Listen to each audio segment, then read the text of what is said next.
여러분, 혹시 이런 적 있으신가요? 오랜만에 반가운 친구들을 만나서 분명 맛있는 것도 먹고 즐겁게 웃고 떠들었는데 정작 현관문을 열고 들어오는 순간 온몸의 전원이 툭 하고 꺼져버리는 기분이 드는 때 말이에요. 신발도 채 벗지 못하고 거실 바닥에 쓰러지듯 눕게 되죠. 가방은 저 멀리 던져두고 차가운 방바닥의 감촉이 느껴질 때쯤 주머니 속 스마트폰 알림은 쉴 새 없이 울립니다. 오늘 진짜 재밌었어. 다들 잘 들어갔지? 라며 단체 채팅방에 올라오는 친구들의 메시지를 보면서 정말 손가락 하나 까딱할 기운이 없어서 읽기만 하고 답장을 못하는 그런 상황 말이에요. 속으로는 드디어 끝났다. 당분간은 아무도 안 만나고 혼자만 있고 싶어. 라는 생각이 간절해집니다. 분명 즐거운 시간이었는데 왜 이렇게 마음 한구석이 무겁고 몸은 천근만근일까요? 남들은 사람을 만나서 에너지를 얻고 스트레스를 푼다는데 왜 나는 사람을 만나고 오면 이렇게 완전히 낙다운이 되어 알아눕게 되는 건지 스스로가 참 이상하게 느껴지기도 합니다. 혹시 내가 사회성이 부족한 걸까? 아니면 내 성격이 너무 예민해서 사람들과 어울리는 게 힘든 걸까? 하는 고민에 빠져 자신을 자책해 본 경험도 있으실 거예요. 하지만 여러분, 단언컨대 여러분은 지극히 정상입니다. 오히려 여러분은 다른 사람들보다 훨씬 더 정교하고 뛰어난 심리적 감각을 가졌기 때문에 이런 피로를 느끼는 것입니다. 오늘 이 영상을 끝까지 보시면 여러분의 뇌가 왜 그렇게 기를 쓰고 여러분을 눕히려고 하는지, 그리고 앞으로 어떻게 해야 소중한 내 에너지를 뺏기지 않고 나를 지킬 수 있는지 그 비밀을 모두 알려드릴게요. 우리가 일상에서 느끼는 이 기빨림의 정체를 더 자세히 이해하기 위해 우리 주변에서 흔히 볼 수 있는 평범한 직장인 A씨의 하루를 함께 따라가 볼까요?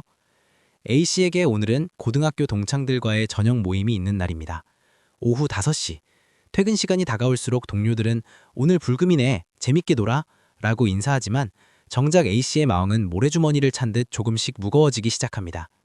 분명 본인이 좋아하고 아끼는 친구들인데 이상하게 그냥 집에 가서 쉬고 싶다는 생각이 머릿속을 스칩니다. 지금이라도 못 간다고 할까? 갑자기 야근이 생겼다고 거짓말을 할까? 하는 내적 갈등이 폭발하죠. 사실 이건 A씨의 마음이 변해서가 아닙니다. 모임 1시간 전부터 이미 A씨의 뇌는 그곳에서 겪게 될 수많은 소음과 자극, 사람들의 감정을 미리 계산하며 에너지가 부족해질 거야 라는 경고 신호를 보내고 있는 거예요. 막상 약속 장소인 시끄러운 식당에 도착하면 A씨는 언제 그랬냐는 듯 활짝 웃으며 인사합니다. 와, 진짜 오랜만이다. 다들 잘 지냈어? 친구들의 근황을 묻고 리액션을 하며 맞장구를 치죠. 하지만 A씨의 에너지는 이때부터 무서운 속도로 방전되기 시작합니다. 옆 테이블에서 불판 닦는 날카로운 쇳소리, 멀리서 들려오는 직원들의 호출 벨소리까지 A씨의 뇌는 단 하나도 놓치지 않고 신경을 씁니다. 남들은 그냥 배경처럼 흘려듣는 소리들이 A씨에게는 화살처럼 꽂히는 거죠. 그렇게 딱 2시간이 흐르면 A씨의 에너지는 이미 한계치에 다다릅니다. 억지로 미소를 지어 보이지만 머릿속은 이미 집이라는 한 단어로 가득 차게 되죠. 마침내 모임이 끝나고 집에 돌아와 현관문을 닫는 순간 비로소 A씨는 이제야 살았다는 안도감과 함께 쓰러지는 것입니다. 여러분도 A씨처럼 약속 장소에 가기도 전에 진이 빠지거나 모임 중에 혼자만 유독 피곤함을 느꼈던 경험이 있으시죠? 심리학에서는 이런 분들을 감각 처리 민감성, HSP가 높은 사람이라고 부릅니다. 여러분의 뇌는 세상을 훨씬 더 깊고 세밀하게 받아들이도록 설계되어 있어요. 이걸 비유해보자면 보통 사람들의 뇌가 세상을 일반 화질로 찍는다면 여러분의 뇌는 모든 순간을 초고 화질 4K 카메라로 아주 선명하게 찍고 있는 것과 같습니다. 식당에서 대화를 한다고 다시 상상해볼까요? 일반적인 뇌는 앞에 있는 친구의 목소리에만 집중하고 나머지 소음은 자동으로 필터링합니다. 하지만 여러분의 뇌는 완전히 달라요. 옆 테이블에서 나누는 대화의 단어들, 바리스타가 우유 스팀을 내며 내는 치익하는 고주파 소리, 문이 열릴 때마다 들어오는 미세한 찬바람의 온도 변화까지 모조리 읽어냅니다. 일반 사람이 10개의 파일을 처리할 때 여러분은 100개가 넘는 파일을 실시간으로 다운로드하고 분석하고 있는 셈입니다. 남들이 일반 렌즈로 풍경을 볼 때 여러분은 현미경을 들고 세상을 관찰하고 있는 것과 같아요. 같은 한 시간을 같은 공간에 앉아 있어도 여러분의 뇌는 남들보다 10배나 더 많은 일을 하고 있으니 집에 오면 당연히 녹초가 될 수밖에 없는 거예요. 이건 여러분의 체력이 약하거나 의지가 부족해서가 아니라 정보 처리 능력이 너무 뛰어나서 생긴 일시적인 뇌의 과부하일 뿐입니다. 두 번째로 우리가 이해해야 할 비밀은 우리 몸이 사용하는 에너지 연료의 종류가 남들과 다르다는 점입니다.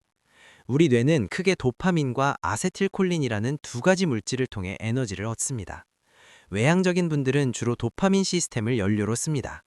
이분들은 새로운 사람을 만나고 시끄러운 음악이 나오는 축제 같은 곳에 갈 때 도파민이 솟구치며 에너지가 오히려 충전됩니다. 그분들에게 군중 속은 아주 강력한 보조 배터리 같은 거대한 충전소와 같죠. 하지만 여러분처럼 기가 잘 빨리는 분들은 아세틸콜린을 주된 에너지원으로 사용합니다. 아세틸콜린은 조용히 사색하거나 혼자 책을 읽을 때, 혹은 정말 마음이 맞는 소수의 사람과 깊은 대화를 나눌 때 우리에게 안정감과 활력을 줍니다. 이 차이를 아는 게 왜 중요할까요? 도파민 엔진으로 돌아가는 차에 아세틸콜린 연료를 억지로 넣으면 결국 엔진에 무리가 가고 고장이 나기 때문입니다. 세상은 작고 인맥이 넓어야 능력이다. 어디든 얼굴을 비춰라 라고 강요하지만 여러분의 시스템은 외부 자극이 많을수록 에너지가 방전되도록 설계되어 있어요. 모임 중간에 자꾸 시계를 보는 건 여러분의 매너가 나빠서가 아닙니다. 연료 부족을 감지한 뇌가 이제 그만 나를 보호해야 해라고 보내는 아주 똑똑한 생존 신호인 것이죠. 여기에 여러분을 더 힘들게 하는 결정적인 이유가 하나 더 있는데 바로 우리 뇌 속에 거울 뉴런이라는 신경세포입니다.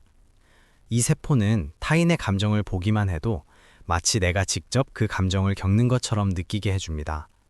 공감 능력이 뛰어난 여러분은 이 거울 뉴런이 보통 사람들보다 훨씬 더 예민하고 정교하게 작동합니다. 회식 자리에 앉아있는 상황을 다시 떠올려 보세요. 여러분은 단순히 밥만 먹고 있는 게 아닙니다. 옆 부장님의 말투에 섞인 미세한 피로감, 동료의 어색한 웃음 뒤에 숨겨진 서운함, 막내 직원의 불안한 손짓을 실시간으로 여러분의 뇌로 흡수합니다. 남들은 영화 한 편을 볼 때 여러분은 10편의 서로 다른 영화를 동시에 틀어놓고 그 모든 주인공의 감정을 한꺼번에 느끼고 있는 셈이에요. 심리학에서는 이것을 과잉 공감 피로라고 부릅니다. 타인의 기분에 너무 깊이 동조하다 보니 정작 나를 돌볼 에너지가 바닥나버리는 현상이죠. 그래서 집에 오면 뇌가 비상 셔터를 내리고 아무도 없는 곳에서 가만히 천장만 보고 싶어지는 것입니다. 그렇다면 우리는 평생 사람을 피하며 고립되어 살아야 할까요? 당연히 그렇지 않습니다. 딱 3가지만 일상에서 실천해 보세요. 인간관계가 훨씬 편안해지실 거예요. 첫째, 인맥에 질보다 양이 아니라 양보다 질이라는 사실을 잊지 마세요. 10명이 모여 왁자지껄하게 떠드는 복잡한 자리보다는 내가 정말 편안하다고 느끼는 친구 한두 명과의 만남을 우선으로 선택해 보세요. 소규모 만남은 뇌가 처리해야 할 감정 데이터를 획기적으로 줄여주어 배터리 소모를 아주 효과적으로 낮춰줍니다. 둘째, 오직 나만을 위한 30분의 회복 시간을 무조건 사수해야 합니다. 모임 장소로 갈 때나 돌아올 때 버스 한 정거장 미리 내려서 조용히 혼자 걷는 시간을 가져보는 건 어떨까요? 이 짧은 시간 동안 우리 뇌는 쌓였던 수많은 감정 데이터를 분류하고 불필요한 것들은 삭제하며 에너지를 다시 충전합니다. 셋째, 상황이 너무 버거울 때는 3초 법칙과 감정의 이름 붙이기를 실천해 보세요. 상대방의 감정에 너무 깊이 빠져들어 숨이 막힐 것 같을 때 마음속으로 숫자를 3까지 세며 시선을 잠시 창밖이나 다른 곳으로 돌려보세요. 그리고 속으로 조용히 말해주는 겁니다. 저 사람이 지금 화가 난 것이지 내가 화가 난 게 아니다. 라고 말이죠. 이렇게 감정에 이름표를 붙여주는 것만으로도 우리 뇌의 논리회로가 켜지며 감정의 전염을 막아줍니다. 여러분, 수천 년 전 우리 조상들이 거친 야생에서 부족 생활을 하던 시절을 상상해 보세요. 그때 가장 먼저 맹수의 미세한 발자 소리를 알아차리고 부족을 위기에서 구한 사람들은 누구였을까요? 바로 여러분처럼 예민한 감각과 세밀한 관찰력을 지닌 파수꾼들이었습니다. 여러분의 예민함은 결코 고쳐야 할 결함이 아닙니다. 오히려 세상을 더 깊고 따뜻하게 읽어낼 수 있는 아주 특별하고 강력한 능력입니다.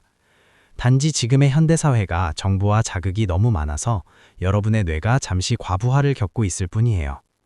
이제 약속 후에 지쳐 쓰러진 자신을 보며 난 왜 이렇게 사회성이 없을까? 라며 더 이상 자책하지 마세요. 대신 거울 속의 나에게 혹은 지친 나의 마음에게 이렇게 다정하게 말해주세요. 오늘 내 고해상도 뇌가 남들보다 몇 배는 더 많은 일을 하느라 정말 고생 많았어. 이제 충분히 쉬고 충전할 시간이 필요해. 라고 말이에요. 여러분이 가진 에너지는 한정된 보물과 같습니다. 그 귀한 에너지를 여러분을 힘들게 하는 아무에게나 낭비하지 마세요. 여러분은 그럴 자격이 충분한 사람들입니다. 여러분을 진심으로 아껴주는 소중한 사람들에게, 그리고 무엇보다 여러분 자신을 돌보는 일에 가장 먼저 써주시길 바랍니다. 오늘 이 영상이 지치고 기빨린 여러분의 마음에 따뜻한 위로의 주파수가 되었길 바랍니다. 시청해주셔서 정말 감사합니다. 지금까지 여러분의 마음을 응원하는 마음 주파수였습니다.